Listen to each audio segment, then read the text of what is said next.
Amigos and amigas, welcome to another edition of the Mexican Soccer Show. I am Wiesel from Football Nation. This is an hour-long podcast dedicated to all things Mexican football, and we have a ton to talk about in this hour. We're going to go ahead and start with the question of the night. The end of the regular season is almost here. Liga MX English is only 2 weeks away. Who is in? Who is out? And we're giving you this question not right off the bat. So hopefully you looked at it. You start to look at the table, and we're going to start with Mr. Cesar Hernandez. There in the Tijuana era, San Diego. Lots of the Xolos game. Parts. How's it going, Cesar? Doing well. Sorry about that. I was playing the YouTube version of the show. I think I heard I was like, oh, because usually I turn down the volume on that, and I forgot to do that. So we had a double whistle over there. But doing well. So end of the regular season. Who's in? Who's out for the playoffs? I think Daenerys, she's gonna make it. A dragon. That John guy. The fact that you said Daenerys. This just shows. Golem's gonna make it. Gandalf as well. Everybody, if you don't know, Cesar, in the years and years that I've known Cesar, a long time now, just does not watch Game of Thrones. You know what? I've actually been watching the new season. I have no idea what's going on, but it's a lot of fun. We should just do like a 5-minute recap of what do you think is happening every time we do a Monday show. Well, it's because you don't know, and I think it's awesome. The thing is, it's everywhere though, so I kind of know what's happening. Like I kind of know what's happening just because everyone's talking about it. So like I started watching so I could have something to talk about with people on Mondays. Oh man. But I felt excluded. I was like, I can't talk with anybody. Yeah, maybe that's why I'm watching YouTube. But I guess for my actual answers, let's see. So León, Monterrey, and Tigres, they're already in. The teams that are really close are Cruz Azul, Necaxa, Pachuca, and Club America are very close. And after that, I mean, it's like one spot that's essentially up for grabs between who's America? No, America, Puebla, Xolos, and Toluca. And I think it's gonna be Xolos, but I guess we'll go into that later because I think we're gonna bring it up. But I think León, Monterrey, Tigres, Cruz Azul, Necaxa, Pachuca, Club America, and Xolos. But it's very, very close. It is definitely very, very close on playoff race. Adriana, we finally got your link to work. You're in. It's on time. We're good. Good connection. Everything's okay. De la Ciudad de Mexico. Who's in for you? I'd actually like to see Puebla make it through. I like the Chelis Mania. It's not about liking the team. You know what I found really sad? I'd like to see Toluca like be that team that we all thought it was going to be like at the beginning of the season when they announced this was like the first time we've invested so much money in all these players, and we were just like, wow, that really is a good team. Another like 10th, so yeah, maybe next season. But yeah, I'd like to see Chelis through because let's just face it, he's entertaining. One game they've won in the last 5. Yeah, there's only 2 coaches that kind of like dance around during the games. One of them has been eliminated, which is Tomás Boy, and so we only have Chelis left. I think he could like give the other team like a round for the money and just complicate things a bit. I would like more for Puebla to make it. That'd be awesome. All right. Well, there's our 2 guys that are on the chat or listening to us. Tell us what teams are going to make it 2 more weeks. Gets exciting. As you said, León, Tigres, Monterrey are already in. Cruz Azul, Necaxa, Pachuca, Club America. Some people are still kind of obviously and then they're obviously the one Puebla at the bottom. Cesar says Club Tijuana, and Ariana says, oh my gosh. Then it says that it's Puebla that's going to go through, which, all right, we'll see. I think it's going to go down. They face each other in week 17. Yeah, I think it's going to go down to that final game over here. I think so too. It's going to, I think the only difficult thing, I want Puebla to win against Tigres. That's the only thing that I think that's like holding them back, because they're going up against Tigres in week 16. So that's going to be very, very tough. But I want them to win. That way, that final game between Xolos and Puebla could potentially be like basically like the wild card game, like going into the playoffs. So I'm hoping Puebla actually does kind of make it interesting by getting at least a draw against Tigres. But if they lose and Xolos win, obviously they give Xolos a little bit more of an advantage. But yeah, there's a decent chance that final game between Puebla and Xolos, week 17, is gonna be like the game to watch for the playoff race. Which even though it's kind of like, how does that go back to other Liga MX seasons? I feel like it always goes back to the last final two, but I feel like everything's almost always decided, and we don't really care about the bottom two spots. I guess maybe the popular teams or who's going to make it, but this is actually legit to see who's actually sneaks in there and if anybody gets taken out. And also, America's 7th. I'd be worried if I were Piojo. Yeah. I mean, they should have a ticket by now. So I'm guessing some things are just not going as planned. I mean, obviously that game against Toluca, but other than that, they should have made it through by now. And also, there's also something to be said about playoff seeding as well, because it looks like Leon basically going in as number 1, but we look at spots 4, 5, 6, 7, 8, like those are definitely still up for grabs. There could still be a lot of movement there in that bottom half of the playoff race. What team is the highest that I would say does not, like, everything needs to happen for them not to make it as far as math wise? Is it Necaxa? Can they still be eliminated? Technically, Cruz Azul, actually. Cruz Azul. So the fourth place team can still be eliminated if the stars align for Santos Laguna, I would say, or but that's kind of crazy. I mean, we think about Cruz Azul. I mean, they're not officially through yet, but they're basically in it. If they have 26 points and they have 2 games left, like even if they were to lose those 2 games, they could still potentially go through. So, I mean, I think they're probably be going through, but technically, mathematically speaking, they're not officially through just yet. Puebla at 23, Club America with 23, 7 and 8, 25 Pachuca.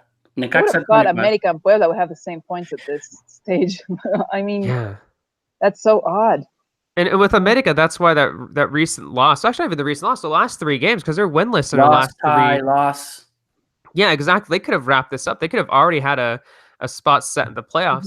Yeah, they're at a decent place. Yeah, there are some teams, I don't know, maybe like a Lobos Buap or Santos that wish that they were at the current spot that America is in. But I mean, America is just kind of like they're putting a lot more pressure on themselves, a lot more pressure that they really didn't need at this point this season. So yeah, they're technically not through either yet because they only have 23 points. So things can still get a little tough for them too.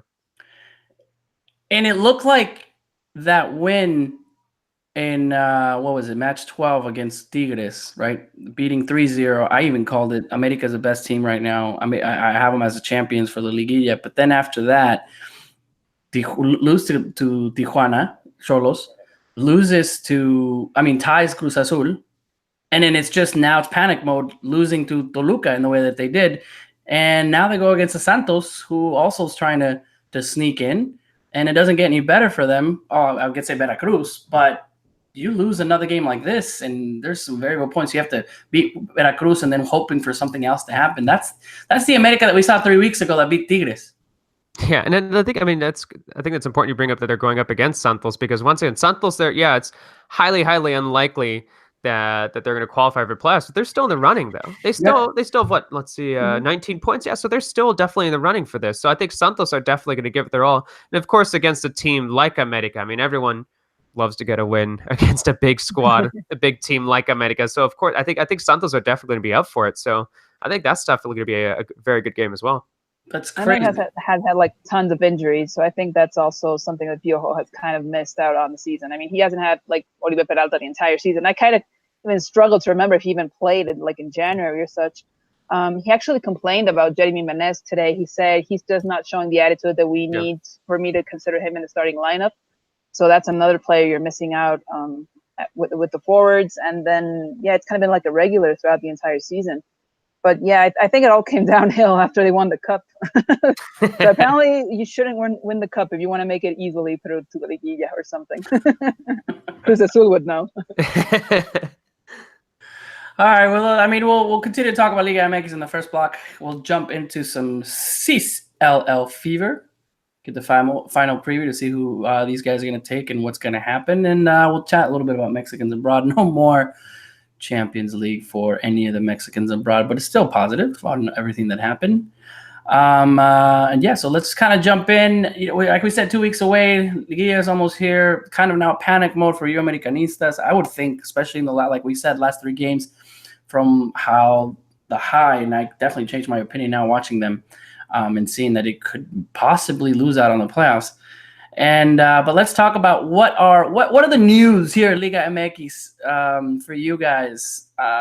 As a Leon fan, and I hope that you're seeing that. Like, I cannot just talk about Leon. Like, I feel like if I do, it's all just gonna go bad. But it's like, it's even me, and I've been just kind of like, all right, we're there. Don't get crazy. Don't get crazy. And they just keep on doing it and doing it and doing it. And I feel like there's a lot of people, a lot of Leon fans, kind of going, why aren't we getting the recognition that we deserve? I'm like, I don't want it. Like, let's just kind of keep on the download. But it's hard to kind of see what a historic season and the players that are happening. So to you guys, our producer wanted to ask, are they the real deal? And as a fan, of course, for me it is. But to you guys, are they the real deal, as historic as they are, or is this just everything falling in place for Leon?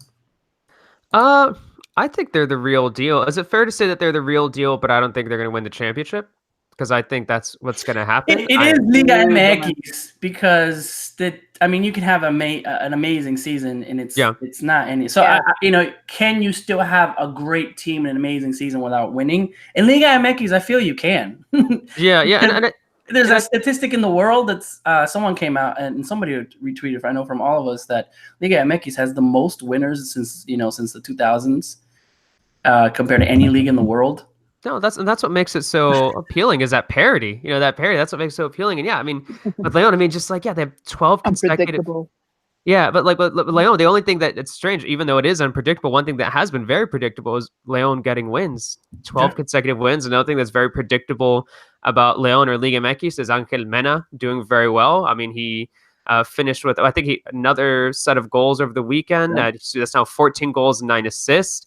And I think that despite how well Angel Mena is doing, I think there are a lot of players who are working very well alongside him. I think Luis Montes is also continuing to be playing very well. I don't know. I didn't expect Luis Montes to be playing at this level still. In 2019, William Tecillo, Fernando Rivaro have done very well as a fullbacks.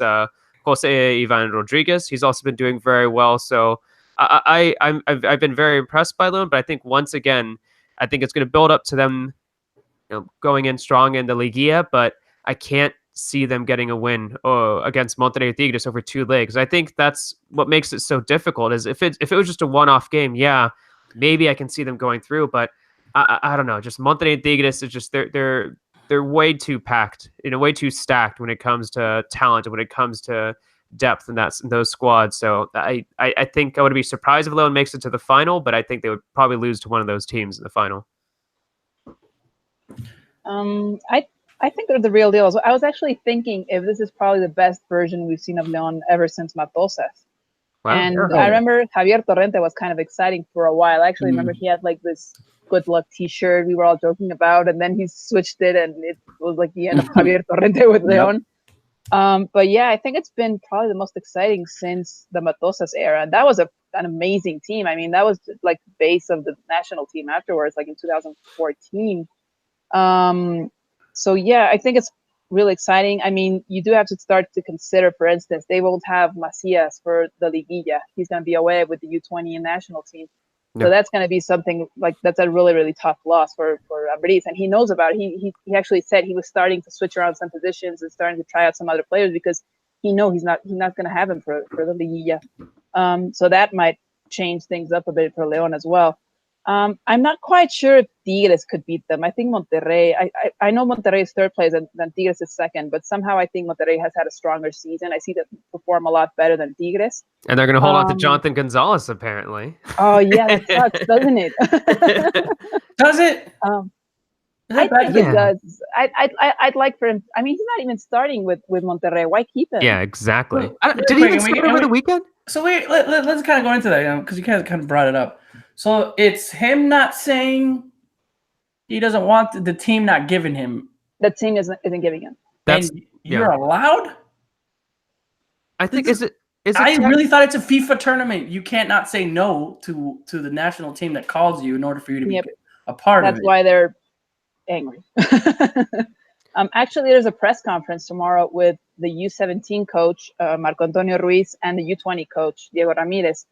I'm pretty sure both of them are going to give out their lists for the CONCACAF U17 tournament and for the U20 World Cup, because I think it's just about time to give those lists.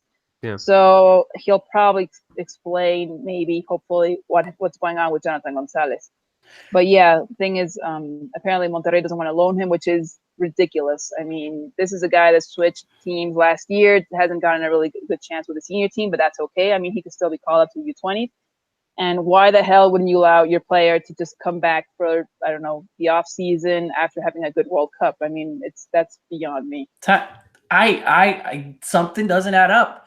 Now, I have a question for you guys. When's the last time that we saw Jonathan Gonzalez with the national team?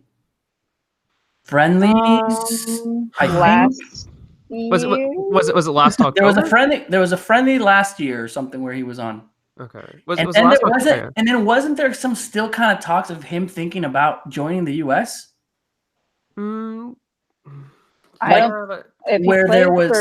he played a FIFA day with Mexico, then. But I don't think it was a FIFA day. But I don't remember if he was called up. I don't think it was a FIFA. I don't think Jonathan Gonzalez, and maybe correct me if I'm wrong, but for some reason I had in my back of my head that he still could play, and he hasn't given like a full on I'm going to play for Mexico. Maybe I'm wrong. I don't know. The strange thing though is just I don't know. Like, yeah, I would get it if Monterrey were to be like, yeah, we want to keep him, and we want to utilize him in the playoffs and whatnot, which I still think is selfish. But at the same time, like, yeah, he's not getting a lot of minutes with them. And I'm looking at the starting 11 from over the weekend. He didn't even start for them over the weekend. You know, like if he was starting for them, and it looked like when you look at this roster, it looks like there's a couple of like backups there as well. So I don't know. I think that's really strange, and I think that it's.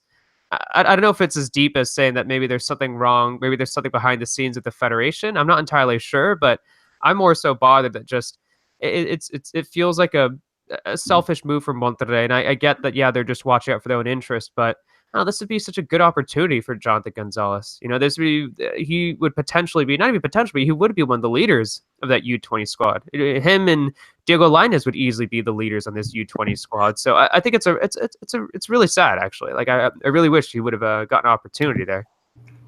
I'm trying to go back January 8th. Now I gotta look this up. Tom Marshall. I'm googling it. Tom Marshall wrote an article that Jonathan Gonzalez unofficially declares for Mexico, right? But does not want to say that because obviously they didn't. The U.S. didn't qualify, so he started. He wasn't a friendly. I remember because I interviewed him after a game, but I don't think it was an actual. He played against Uruguay and Bosnia last year, and I think those are senior team. Yeah, but are those senior A matches? That's where like there's an A, there's whatever. Where if it's an official tournament, but if they're FIFA date, then he's hooked. He can't change anymore. That is fairly recent though. Like that's definitely recent. And he also played with the U21 squad last May and last June. Oh, that was a 2 alone tournament. That's right. Yeah, that's a 2. So my only thing is this: if there is still a chance. I think if he goes to the U21, I think it would be official because it'd be 2 tournaments or something like that, where it's Mexico. Where what if he just says, I don't want to go because I'm still not sure, and this is where it's coming from. I'm 100% sure if someone calls him, the team cannot say no or they're gonna get fined. Yeah, I don't know. I think it'll be interesting, like what we see develop over the next few days. I mean, yeah, because they have to start preparing for the U20 tournament. That's going to be because the U20 World Cup that's going to be starting in late May. Mm-hmm. So I think we're going to start hearing more news about this. And I'm sure we're going to see more development. So it'll be interesting. It's going to be fascinating to see what happens with the situation with Jonathan Gonzalez. Yeah, because you guys remember how old Carlos Rodriguez is? Because it might be they kind of play the same position, don't they? Could it be because of that? You still would want him to be there. I mean. Rodriguez, is he 18? Is he 18? Is he 19? Oh, no, he's 22. No way. Oh, wait. Oh, never mind. That's never mind. No, I just think something's up. It's kind of weird. It's kind of weird on that. Mm-hmm. And we haven't seen Jonathan Gonzalez be called up for anything for Mexico. Yeah. So, I mean, guess we'll have to see, yeah. So it's like, for me, I don't know. I have that conspiracy in there. It's Mexico, man. I always think there's always something hidden in there to say that if it doesn't make any sense. So we'll see what happens. But going back to Liga MX, we'll do some more research if he still can play or not. I know that last game was April 7th. So yeah, not much activity. Yeah, and which I would think, I know we had all those games at the end of last year that Tuca never wanted to bring youngsters and or all these players that made it, and non FIFA dates too. Mhm. And Jonathan was never a part of it, which I would think he would have. Yeah. Which this is where I'm like, all right, is Jonathan kind of thinking, oh, I'm definitely not going to make it in the Mexico team? Is availability be the U.S. So, but not, maybe not. We'll see. Liga MX continuing. All right, so we talked about Leon. Adriana, you say they're the real deal, but and it's a good discussion. And we talked about it. We'll see what they have to go. Leon has goes against mis Chivas hermanos. They're always dear. suffering. I mean, Puebla scored 3-1, and I don't know, it could have been 4-1, 5-1. And to a point, I just keep going back on Twitter for all the Chivas fans that I follow, and it's just like it's so bad. It is so bad for you guys. But it's so much worse because I've been there as a fan, Leon. I mean, I got relegated, and it's just but it just I envy the how the whole world looks at Chivas, or at least all of Mexico and even America, right? The two top teams. Us. Yeah, they pity, but at the same time, when you win, I mean, it's a big deal, right? It's part of that. But when it's just losing, I just feel so bad for anyone. Yeah, the highs are really high, but the lows are terrible. It's true. It's true. Like America could lose out of this season, and the Liguilla, and it's still a bad season for Chivas. Like it's like, but it wouldn't be as bad if America was out of the Liguilla. That true. would like soften things a bit. It would be like, oh, well, people aren't talking about us for like a day or so. But Leon, not only does Guadalajara go against the best team, but the team with the historic win that wants to continue that historic win. It's not like, all right, we're comfortable. We're not Tigres that are, we're in the Liguilla, we're okay. They want to continue winning. Gignac is back. Well, we have it covered. Yeah, we got it. We got it. So it's kind of funny we see that. So I mean, let's go there and talk about Chivas really quick. And to our fellow Chivista that suffers, Adriana, it's another week. Like, is this one of those hurry up and end this season? Yes, please. I was actually we did this like really small exercise back at the office today. We were looking player by player who actually has had until now like a decent season. Ooh, yeah. Like who you would keep for next season, like undoubtedly. I think we counted like 6 players. Yeah. And most of them, I mean, you have like Jesus Molina, Iram Mier. We didn't even put Alexis Vega on the list because we were like, no, he's only scored like 3 times against Atlas, so that's it. It doesn't count. That's not enough. Yeah, and then all of the other strikers, except I think Godinez, because he's younger, so we kind of gave him a bit of slack. So all the other strikers, they were like, well, I mean, no Alan Pulido, no Madrigal, none of them. They all failed. And then on the midfield, I think only Brizuela has had like a really good season, and Molina, obviously. Yeah. Maybe Beltran for a while. He was doing quite well. That defensive midfield with Molina. That's about it. And then the defense, Mier, just maybe a bit with Jay Pereira somehow. And then we were kind of arguing about Van Ranking because he did have a really good start, but then after what happened last week where they went to a restaurant, have dinner or lunch, they did something inappropriate. So he kind of lost points there. So that's why he wasn't considered either. So, and the goalkeeper position, I mean, Gudiño has done just okay, I guess, but he doesn't have that much competition either. I mean, you look at the other goalkeepers and it's not something you're like, oh, okay, if he's injured, we won't worry. We'll be terrified. So, yeah, so I think it's just terrible to look at the entire squad and think that you don't really have anything to fight for next season. Yeah, it was always gonna be difficult in the post Almeida era. Like I think everyone kind of knew it was gonna be difficult, but I can only imagine the morale of the team right now. I mean, it must be extremely low right now, especially after that loss. And also, I don't know. I do wonder what kind of changes need to happen over the summer, squad wise, because I feel like I don't know, something needs to change. Maybe there needs to be another central defender, another striker. I feel like I don't know. Every time I watch Chivas, they just struggle just creating shots. As simple as that is in a sport like soccer, of course, those goals matter. And if you aren't creating those shots, you aren't creating those opportunities, and what's the point? Like I feel like every single time I watch them, is like, like most games, like whenever I'm looking carefully what they're doing, like you'll get some specific errors like on defense and stuff like that. But whenever like they have the ball, they'll just get like, I don't know, Brizuela will reach the end of the field, and whenever he tries to pass it to Pulido or Vega or someone, they're never where they're supposed to be. Yeah. Or the ball never reaches them. It's so frustrating because they will get the ball and they will reach the end of the field, and then they look somewhere and somehow that pass just doesn't make it to whatever striker's available. And it's terrible. It's like a disease because it happens every game. It happened against Lobos. It happened this weekend against Puebla. You'll just see them like run. They'll reach the end of the field, pass back to whoever they think is there, and no one's ever there. They'll be like 2 steps back, 2 steps forward. They won't reach the ball, try to head it. It's terrible. I mean, I think that's the worst thing about Chile.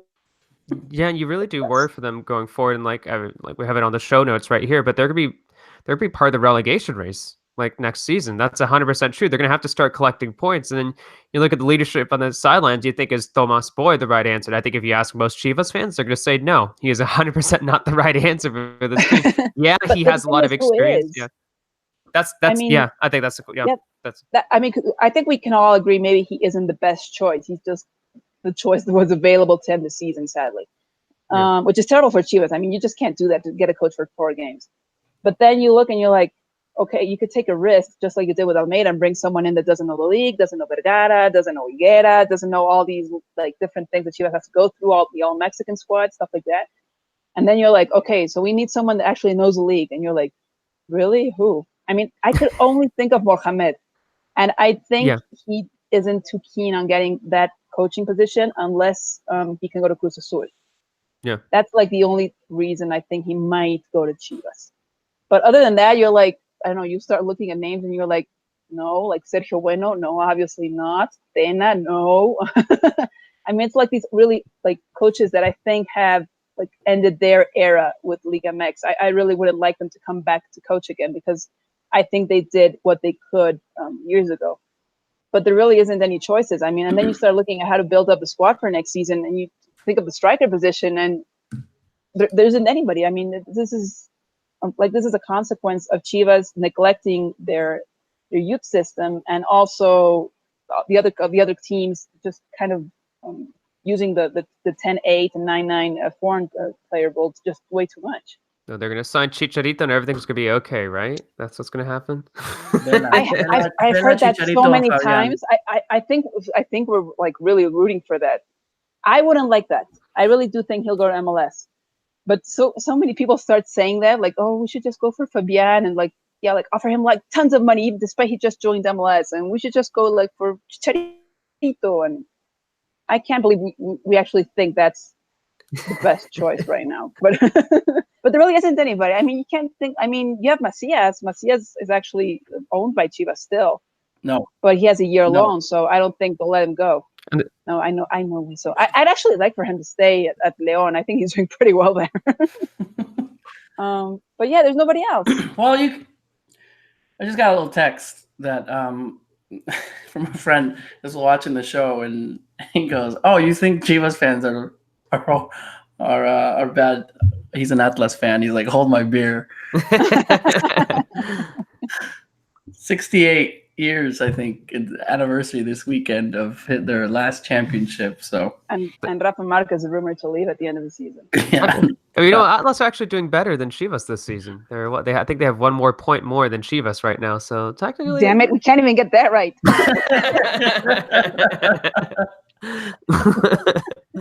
Oh man, it's all right. Just sad. Pumas out of the Liguilla news. Yeah, I think the one thing that came out of that is not just that they're out of the Liguilla, but you saw what the president yelling basically at his staff right there, and then the reports coming out today that there's going to be some structural changes within Pumas after. But it can only be one change that fans want, and that's for the president to be fired. Yeah, that's it. But yeah, I mean, it's definitely a difficult time for Pumas as well. I mean, they had forget when exactly 2018. I forget which season it was. Remember, they did have a good season at some point in 2018, but they've been dreadful this season. They haven't had a league title since like 2011. So I can imagine why. Obviously from that one video, if you guys haven't seen that video, it was kind of all over my Twitter feed of just the president yelling at his staff members after that match. But I imagine a lot of Pumas fans are also feeling quite frustrated as well. But yeah, that was following the 2-1 loss to Cruz Azul over the weekend. So things aren't going well for Pumas either. Yeah, I think oddly, just like Chivas, I think they've also kind of neglected their essence as a team that usually creates players and is really exciting with the youth level. I was actually looking. I think they only have. I think their U17 team is like second place or something. For instance, Chivas, all of their teams are away, like they're out of La Liguilla, whether it's U20, Oh, really? U17. The women's team was eliminated today. Yep. And Pumas isn't doing well either. And it's just something that they were known for creating. I mean, they really had some really exciting foreign players as well. They kind of balanced that out. But now, somewhere between, I don't know, like selling Ismael Sosa because they didn't have any money, and then somehow saying, yeah, we're going to use our youth players and just give them some minutes. But then it's kind of weird for Pumas because they do have some good players, but after they sold Pumas Morelos, which was their second division team, they didn't have a place to send all those U21 players, U22, and kind of give them some experience and then send them to the senior team level. I think they've been struggling ever since they did that, because now they have young players that are like U21 players. They can't use them at the U20 level, and they somehow have to like jump all the way to senior team levels and make a place for themselves. So I think, yeah, Pumas is kind of struggling because of that, because they do have interesting foreign players. I mean, you see, you have Carlos Gonzalez. I like Malcorra too. I think Malcorra is a very good player. Yeah, I think they do have like interesting players, but somewhere in between, I think they just messed up. So just like Chivas, that we want structural changes as well. I was actually asking people this today. Who do you think is more responsible for each team's crisis? Higuera with Chivas or Ares de Parga with Pumas? I'll go with Higuera. I'm biased. I really don't like Higuera, but I think they're both. I don't think you're a Chivas fan. I think it's Higuera. Higuera just wants everything that's like Almeida touched gone. Like, yeah, that could be. Regardless if it's good or not for the team. Yeah. And I mean, this is the guy that gave you the championship. You know, he did something good. Yeah, that's true. But then on the other side, like Ares de Parga has also done like really questionable decisions, I guess. Like after not wanting to buy like foreign players when it was obvious that they needed some help. Yeah. I think it's been both ways, kind of. But it's an interesting debate. But I think both of them, Chivas fans won't be quite happy unless Higuera leaves somehow, and then Pumas fans won't be entirely happy until Ares de Parga leaves as well. Yeah, either way, all those teams. Pumas, I'm looking at the league table right now. I mean, they're definitely in the bottom there, and it's looking quite difficult. It's just Pumas, Atlas, Chivas, Morelia, Querétaro, Veracruz, all officially out of the running for the playoffs. But I guess we already kind of knew that about Veracruz, though, after all the shenanigans from recently. This is an interesting chat going between Eldan the Man and Francisco Velasco on the chat. They're going at it. If you're part of the chat, I was kind of reading that right there. So I think it's about Puebla. I think it's basically because I know Francisco's a Puebla fan, and I think Eldan the Man, he's doesn't think that Puebla are that good. So if you wanna join in on the battle, I stopped listening to you guys and I'm reading it, so I'm like, okay.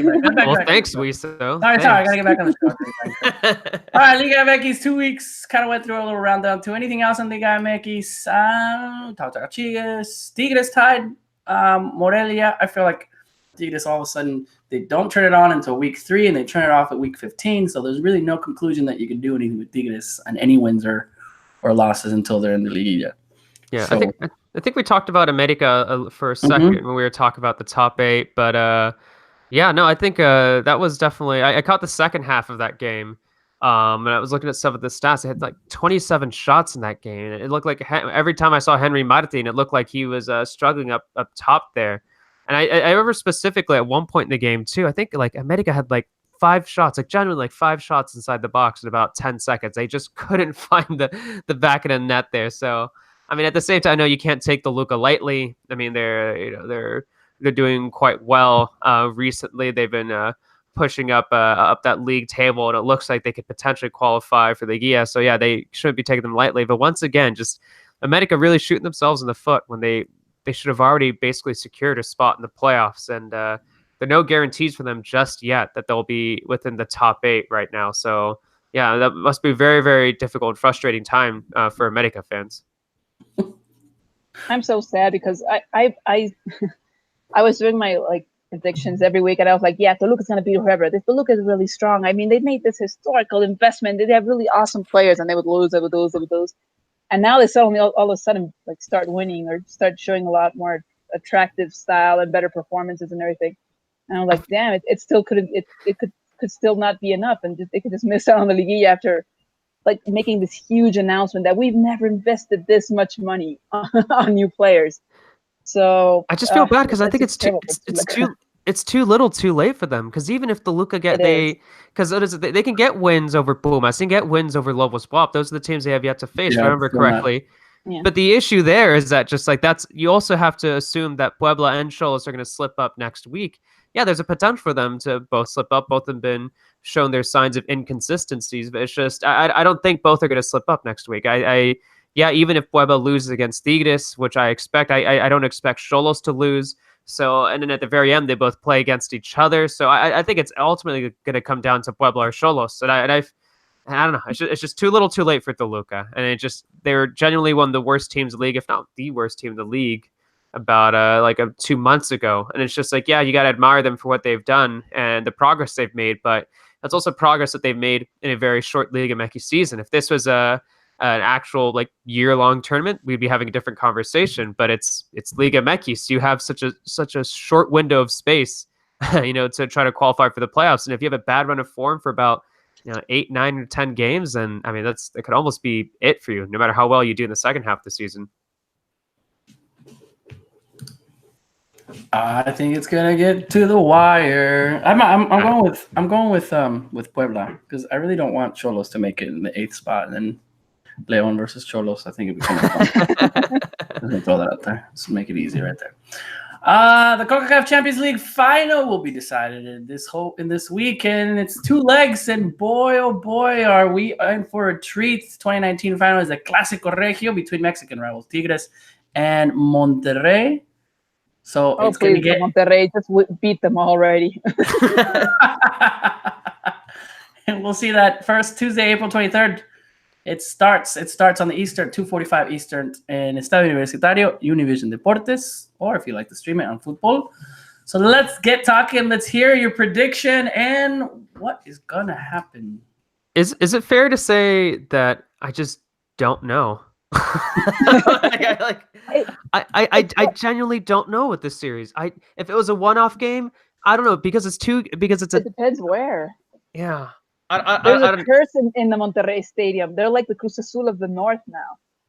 Ooh, I like that. I like the Cruz Azul of the North. Yeah, ever since they got the new stadium, it's been terrible for them. And Tigres is just spectacular. When they have a home game and in the final, it's just, I'm envious. But yeah, I'd like Monterrey to kind of level things up a bit and just not make it entirely Tigres winning all the time. I mean, on the other hand, I'd like to see Tigres. I'd like to see Tigres in the Club World Cup. Let's ask this. All right. Who do you want to win? We all can agree we want Tigres to win, right? I think I want Tigres just because I don't know. I have a soft spot for Tuca, and I want him to win. We all want Tigres to win. Sorry, Monterrey fans. Sorry, anybody doesn't want Tigres. We all want them to win because maybe Tuca, maybe Gignac, maybe whatever. We want this team to go against, a Champions League. Sadly, not Real Madrid. A club World Cup without Ronaldo. To be going up against the blah blah blah something Antlers and Maccabi something, and then they'll lose to some team from Algeria. Maybe it's because we've just been horrible at Club World Cup. Even if we had teams, it's finally a good team's gonna go. Right, and that hopefully is going to take it seriously. And I believe Pachuca's not a good team. No, but Chivas. No, it wasn't. It wasn't. Actually, that was a disaster, wasn't it? That was a disaster. But that's what I'm saying. I want Tigres. I want Gignac to go. Hey, this is what we want to do. Probably Tigres is the best team in the last 5 years. I would say if you have to pick one, but still doesn't have that Champions League. Trophy plus going to Club World Cup. That's it. That's who I would want to win. Right? I think that's where we'll kind of do that. I think now we're looking at the way that it's coming and how Rayados is playing, how he can complicate things. And that's where I'm with you, Cesar. It could be a toss-up. I could totally see Rayados take. I mean, this is the one thing Tuca has wanted. This is the one thing everybody wants. And it's so Rayados to take it away and then do crap at the Club World Cup. I don't know. I think as for the actual CCL final, though, I don't know. Get back to me after the first leg. I genuinely don't. I genuinely don't know about this because there's just I think there's such a minimal difference between these two teams who are they are the two most talented teams in Mexico. They're arguably two of the most talented teams in the Western Hemisphere. So I don't know what to anticipate here. I mean, obviously, Tigres are going to have that advantage because Tigres are hosting the first leg tomorrow, correct? Yeah. That's correct. Yeah, so I think Tigres are going to have a little bit of an advantage there. But I think we'll see what happens. I don't know. I think there's just so little in between these two teams. I think it's going to be interesting to see how they come out in this midweek battle, which is going to be massive. I mean, it's huge. It's completely massive. Yeah, I mean, I'd like Monterrey to win something eventually against Tigres. I do think Tigres has probably a slight advantage, seeing as though I think Monterrey is going to be really pressured to end that losing streak against Tigres. But yeah, I'd like to see Tuca in the Club World Cup. I mean, it would also be his probably like last chance for an international tournament, seeing as though he's retiring next year. So it would be nice to see Gignac, Celarayan, Vargas, and probably whoever else they're bringing in the summer because they always do. Just have that really competitive Mexican team in the Club World Cup. I think that's why we're kind of all rooting for them. Against Ajax. I think it was Steve who brought this up on the chat, but he was saying there's no Club World Cup, right? Actually, I think that's actually true. I think we haven't been paying attention to the conversation that they've. He had no Club World Cup until 2021. Yeah, because I think who was it Infantino who had this? I think he had like a meeting. I think it was like in Miami actually last month where he was bringing up the end of the Confederation, not the end, but Confederations Cup on hold and the Club World Cup. Oh, expanded Club World Cup. He wanted an expanded version. That was it. Yeah. But there's still an expanded version of it. I mean, it's not like it's. Damn it, people! We were just getting Tigres qualified to that tournament.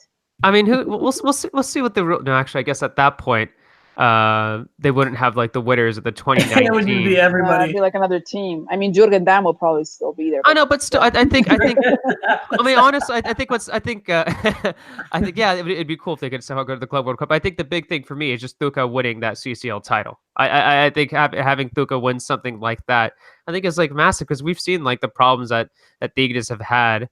You know, those tournaments outside of Mexico, you could say those intercontinental tournaments, and now this could be a final up against a crosstown rival. You know, for not a Liga MX title, not a Mexican title. This is a CCL title, so I think that's what truly matters here. And to see Tuca win that would be pretty cool. But I don't know. I'm not. I still kind of wanted to win Tuca to win it. So yeah, just give it to him.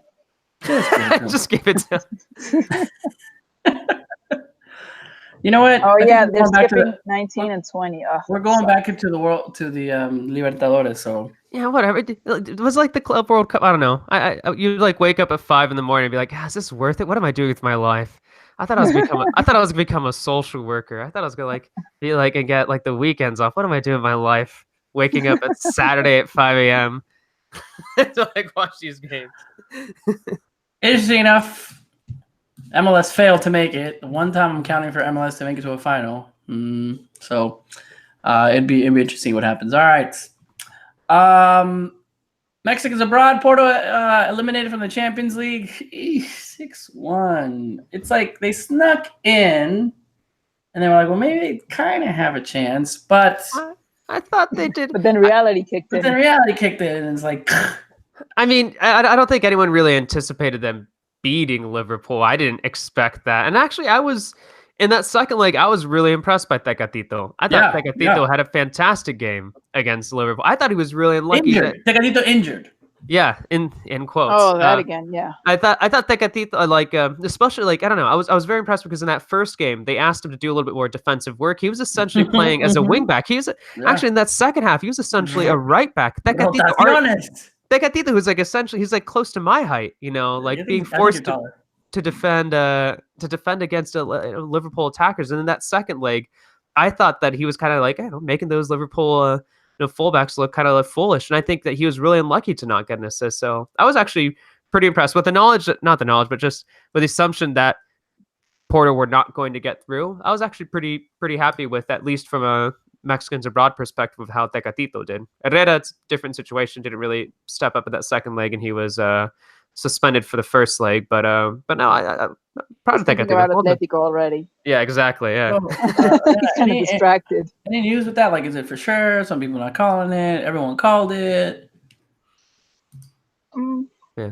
I mean, nothing for sure, but I mean, the Portuguese press has kind of said it's like a done deal. So it kind of makes sense because you see all the changes that might happen at Atletico, and seeing as though he already got his Portuguese citizenship, so he won't take up a foreign player spot. He's gonna go out free. So who doesn't want like a free player or something? So yeah, I guess so. It's about time too. Yeah, it's like his ears like tucked in, stuff like that. So things to consider. He looks good to leave Porto now. It was one of the things that we needed. A completely face change in order for you to look I really do think it has something to do with changing teams. There's something to do when players start like taking care of those little details on like how they look. I do think it has something to do with like transferring to other teams and stuff like that. Like getting more exposure. What is that? Like, it's not that you're ugly, it's that you have money or something, like those memes.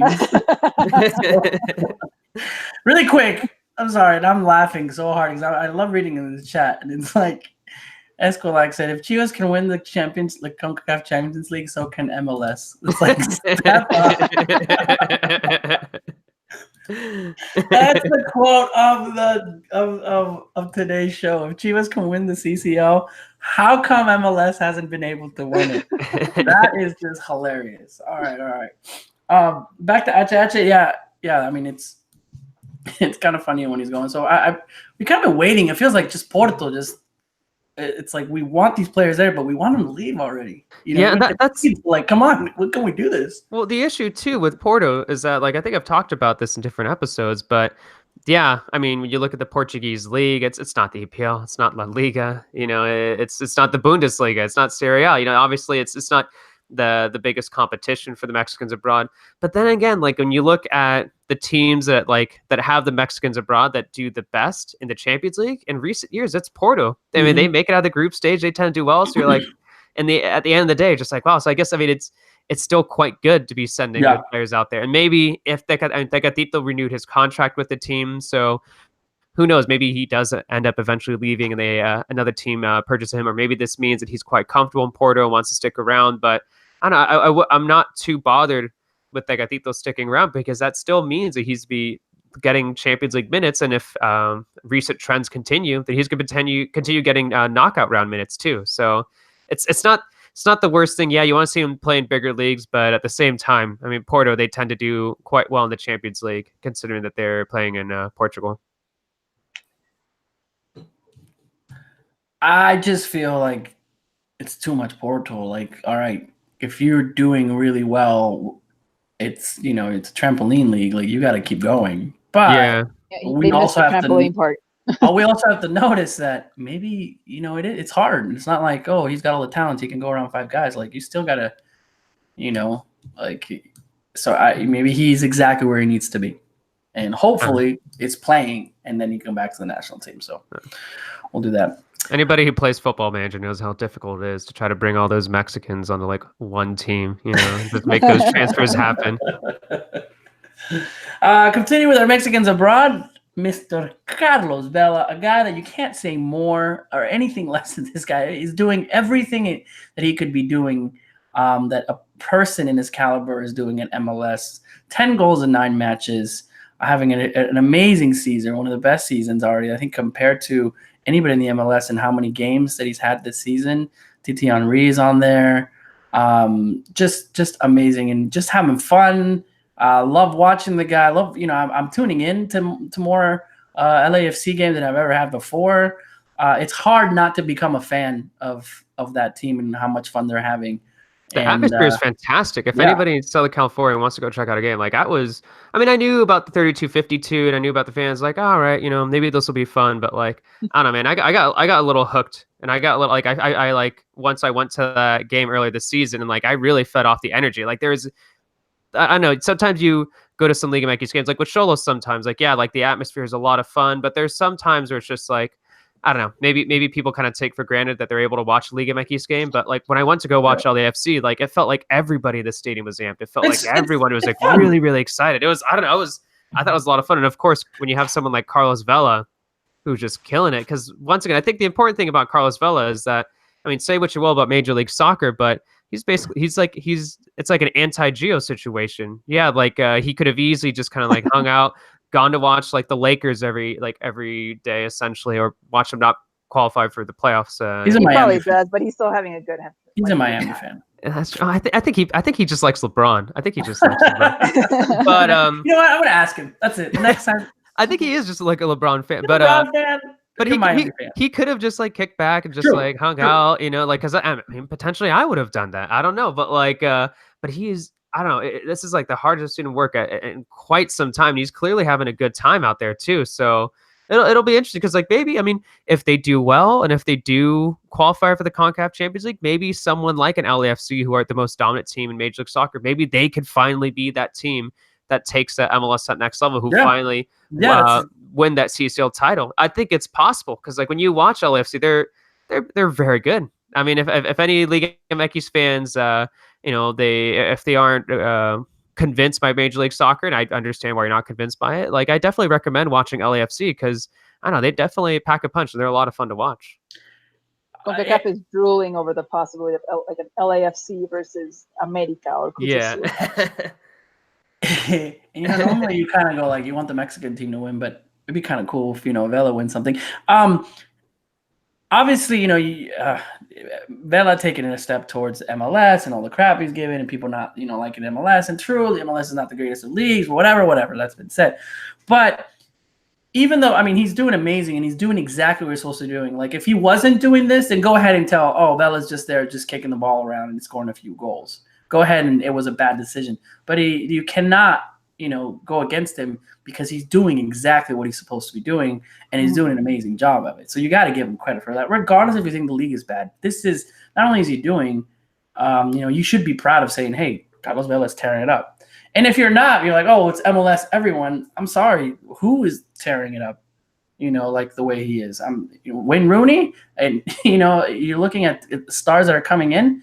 It's not. It's like it's such an easy league for them to tear up. So awesome. I continue to watch, continue to become a fan, and we'll see where this kind of goes. And just like you said, Adriana, you know, when, you know, those hopefully an LAFC versus a Mexico team.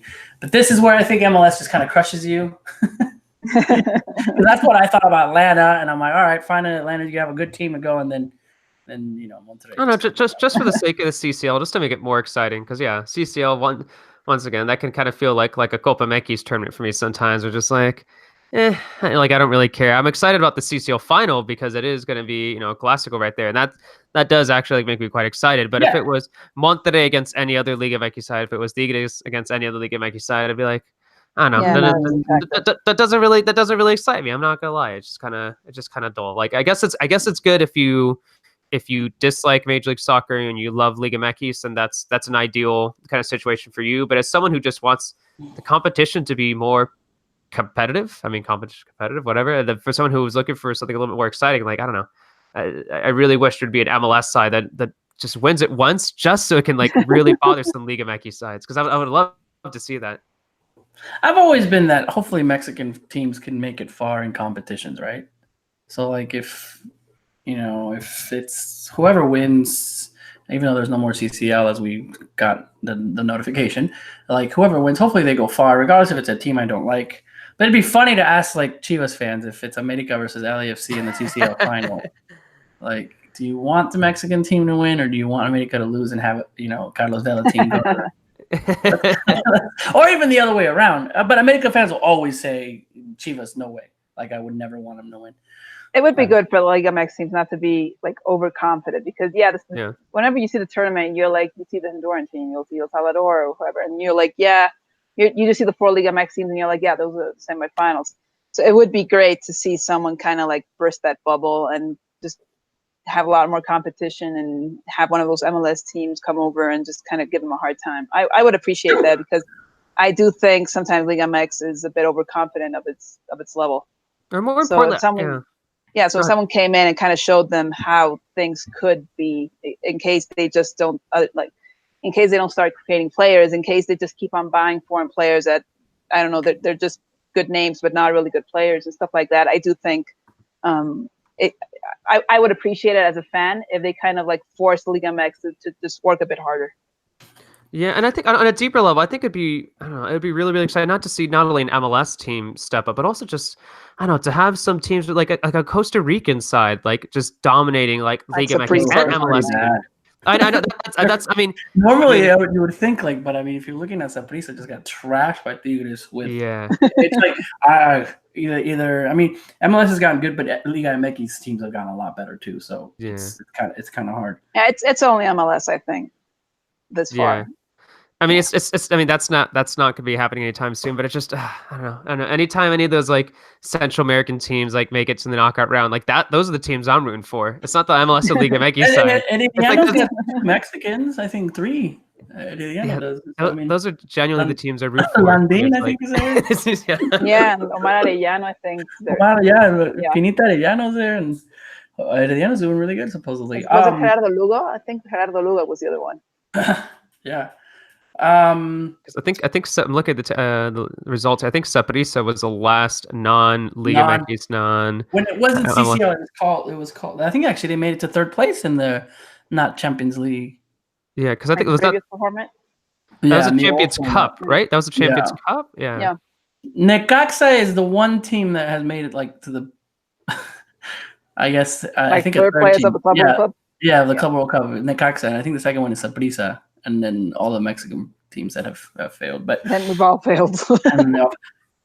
I would have thought maybe that Pachuca in the 2007-2008, like those Pachuca teams with Chilindrina